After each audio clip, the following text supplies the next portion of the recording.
Ang curiosity, Bow. Ano kaya ang hindi ko nakikita sa sitwasyong ito?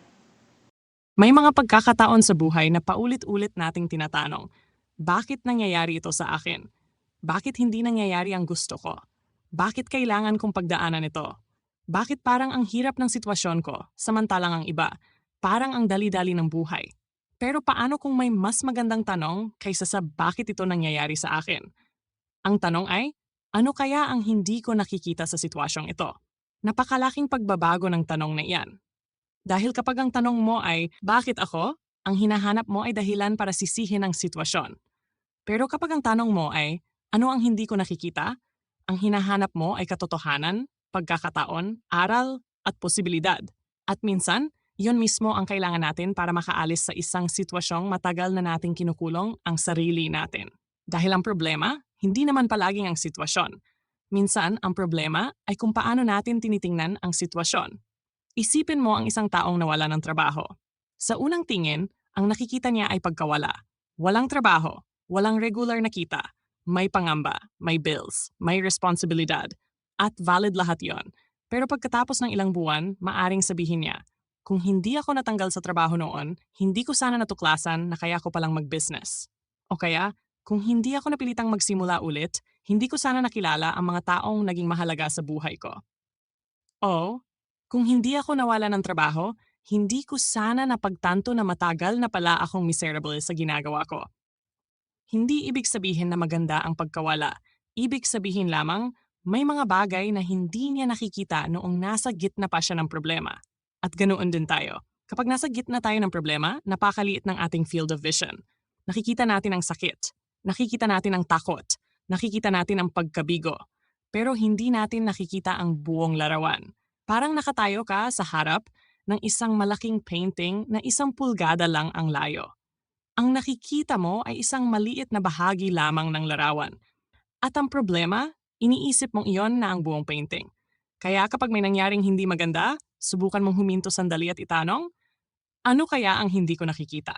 Baka hindi mo nakikita na ang problemang ito ay nagtuturo sa iyo ng isang bagay na hindi mo matututunan sa comfort zone. Baka hindi mo nakikita na kailangan mong baguhin ang isang habit. Baka hindi mo nakikita na may taong kailangan mong patawarin. Baka hindi mo nakikita na kailangan mong humindi. Baka hindi mo nakikita na matagal ka nang nasa maling direksyon. At baka ang pinakamahirap tanggapin, baka hindi mo nakikita na ikaw mismo ang kailangang magbago. Minsan kasi gusto nating magbago ang sitwasyon nang hindi nagbabago ang sarili natin. Gusto natin ng bagong resulta, pero pareho pa rin ang ginagawa. Gusto natin ng mas magandang relasyon, pero pareho pa rin ang pakikitungo. Gusto natin ng peace of mind, pero patuloy nating iniisip ang mga bagay na wala naman tayong control. Gusto natin ng bagong buhay, pero ayaw nating bitawan ang lumang version ng sarili natin. Kaya minsan, ang tanong na kailangan nating itanong ay hindi, paano ko mababago ang sitwasyon? Kundi, ano ang kailangan kong baguhin sa sarili ko para maging iba ang paraan ko ng pagharap dito? Napakalaking tanong yan. Dahil may mga bagay na hindi natin kontrolado. Hindi natin kontrolado ang sasabihin ng ibang tao. Hindi natin kontrolado ang magiging desisyon nila. Hindi natin kontrolado ang nakaraan. Hindi natin kontrolado ang lahat ng nangyayari sa mundo. Pero mayroon tayong kontrol sa isang napakahalagang bagay, ang sarili nating response. At minsan, iyon ang hindi natin nakikita. Akala natin kailangan nating baguhin ang buong mundo para maging okay tayo. Pero baka kailangan lang nating baguhin ang lens na ginagamit natin sa pagtingin sa mundo. Halimbawa, may taong pumuna sa iyo. Maari mong sabihin, ang yabang naman niya. Wala siyang karapatang sabihin iyon. Pero maari mo ring itanong, may bahagi ba sa sinabi niya na kailangan kong marinig? Hindi ibig sabihin na lahat ng criticism ay tama. Hindi. May mga taong nagsasalita dahil insecure sila. May mga taong naninira. May mga taong hindi ka naiintindihan. Pero may pagkakataon din na ang criticism na ayaw nating marinig ang siyang criticism na kailangan nating marinig. At kung sarado ang isip natin, hindi natin malalaman kung alin doon ang alin. Kaya mahalaga ang curiosity. Hindi lamang curiosity tungkol sa mundo, kundi curiosity tungkol sa sarili natin. Bakit ba ako ganito mag-react? Bakit ba ito ang kinatatakutan ko? Bakit ako nasasaktan ng ganito? Anong assumption ko tungkol sa sitwasyong ito? Sigurado ba akong tama ang interpretation ko? May ibang paraan ba para tingnan ito?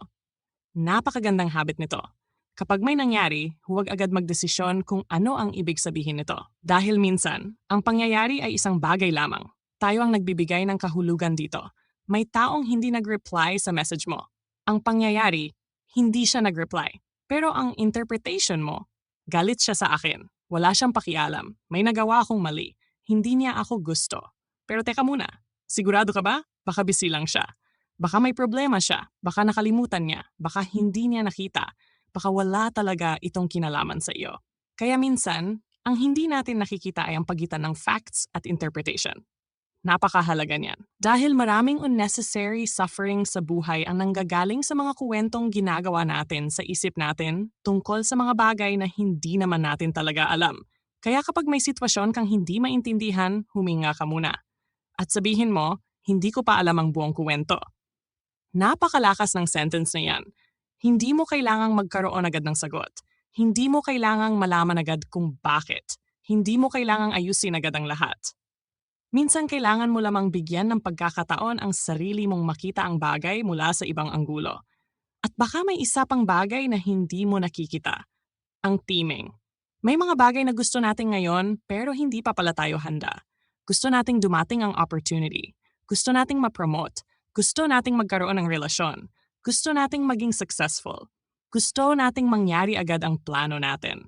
Pero paano kung ang delay ay hindi rejection? Paano kung preparation? Hindi natin masasabi sa bawat pagkakataon. Pero posible. May mga pinto na hindi bumukas dahil hindi iyon ang tamang pinto. May mga oportunidad na nawala dahil may ibang opportunity na darating. At may mga bagay na hindi nangyari dahil baka may mas magandang direksyong kailangan mong tahakin. Hindi ito nangangahulugan na dapat tayong maging passive. Hindi ibig sabihin na sabihin natin bahala na. Hindi. Ang tamang mindset ay, gawin ko ang kaya kong gawin, pero mananatili akong bukas sa posibilidad na may hindi pa ako nakikita. Napakaganda ng combination na yon. Action plus openness. Kumikilos ka, pero hindi ka sarado. May plano ka, pero marunong kang mag-adjust. May pangarap ka, pero hindi mo ipinipilit na isa lang ang paraan para maabot yon. Dahil minsan, hindi naman nawawala ang destination. Nagbabago lang ang route. At baka iyon ang nangyayari sa iyo ngayon. Akala mo naliligaw ka, pero baka nagre-reroute ka lang. Akala mo atras ka, pero baka nag-iipon ka lang ng lakas. Akala mo failure, pero baka feedback lang. Akala mo ending, pero baka transition. Akala mo pagkawala, pero baka may puwang nalilikha para sa isang bagay na hindi pa dumarating. At syempre, hindi natin dapat gawing romantic ang lahat ng problema. May mga bagay na talagang masakit. May mga injustice. May mga pagkawala. May mga desisyong mali. May mga taong nananakit. May mga pangyayaring hindi natin deserve. Hindi natin kailangang pilitin ang sarili nating sabihing, okay lang lahat. May dahilan lahat. Minsan, hindi pa natin alam ang dahilan. At okay lang iyon. Ang mahalaga ay huwag nating isara ang pinto sa posibilidad na may matutunan tayo. Dahil ang tanong na, ano kaya ang hindi ko nakikita? Ay hindi nangangahulugang kailangan mong humanap agad ng magandang bagay sa isang masamang sitwasyon. Ang ibig sabihin nito ay, handa akong tumingin ng mas malalim. At yan ang tunay na curiosity. Hindi lamang pagiging curious sa mga bagong impormasyon. Curious ka sa buhay. Curious ka sa sarili mo. Curious ka sa posibilidad. Curious ka sa lesson. Curious ka sa mga bagay na hindi mo pa naiintindihan. Kaya sa susunod na araw na mapunta ka sa isang sitwasyong hindi mo gusto, huwag mong tanungin agad, bakit nangyayari ito sa akin? Subukan mong sabihin, sandali lang, ano kaya ang hindi ko nakikita? Baka may lesson, baka may warning, baka may opportunity, baka may taong kailangan mong makilala, baka may habit na kailangan mong baguhin, baka may katotohanang kailangan mong tanggapin, baka may bagay na kailangan mong bitawan, baka kailangan mong magpahinga, baka kailangan mong maging matapang. Baka kailangan mong magsimulang muli. At baka sa lahat ng iyon, ang pinakamahalagang bagay na hindi mo nakikita ay ito. Hindi naman kailangang magbago agad ang sitwasyon para magsimula kang magbago. Maari kang magsimula ngayon sa paraan ng pag-iisip mo, sa paraan ng pagsasalita mo, sa paraan ng pagtanggap mo, sa paraan ng pagtugon mo, sa paraan ng pagpili mo. Dahil minsan, naghihintay tayo na maging malinaw ang buong daan bago tayo humakbang. Pero hindi ganoon ang buhay. Minsan, isang hakbang lang ang kailangan mong makita. Pagkatapos noon, Sa kalilitaw ang susunod. Kaya kung may pinagdadaanan ka ngayon na hindi mo maintindihan, huwag mong madaliin ang sarili mo na magkaroon ng lahat ng sagot. Huminga ka, tumingin muli, at itanong, ano kaya ang hindi ko nakikita sa sitwasyong ito? At pagkatapos, itanong mo rin, ano ang kaya kong gawin ngayon? Dahil ang unang tanong ay nagbibigay sa iyo ng perspective. Ang pangalawa ay nagbibigay sa iyo ng power. At kapag pinagsama mo ang dalawang iyon, hindi man agad magbago ang sitwasyon, magbabago naman ang paraan mo ng pagharap dito. At minsan, iyon ang simula ng tunay na pagbabago. Dahil ang buhay ay hindi lamang tungkol sa mga bagay na nangyayari sa atin. Ito rin ay tungkol sa kung ano ang nakikita natin sa mga nangyayari sa atin. Kaya sa susunod na maramdaman mong parang wala ka nang makita kundi problema, huminto ka sandali. Baka hindi naman talaga walang solusyon. Baka may solusyon, hindi mo palang nakikita. Baka hindi naman sarado ang lahat ng pinto. Baka nasa maling pinto ka lang nakatingin. At baka hindi naman katapusan ang nararanasan mo. Baka may panibagong kabanata na hindi mo pa nakikita. Kaya huwag mong isuko agad ang sitwasyon. Tingnan mo ulit. Mas malalim. Mas bukas. Mas curious. Dahil kung minsan, ang pinakamahalagang bagay sa buhay ay hindi ang sagot na alam na natin, kundi ang tanong na nagtutulak sa atin na tumingin muli. At marahil, ang tanong na iyon ay, ano kaya ang hindi ko nakikita? Dahil baka sa likod ng problemang nakikita mo ngayon, may aral. Sa likod ng pagkabigo, may direksyon. Sa likod ng delay, may paghahanda. Sa likod ng pagkawala, may puwang. At sa likod ng isang sitwasyong akala mo ay sumisira sa iyo, baka may bersyon ng sarili mo na unti-unting nabubuo. At iyon ang bagay na hindi mo pa nakikita.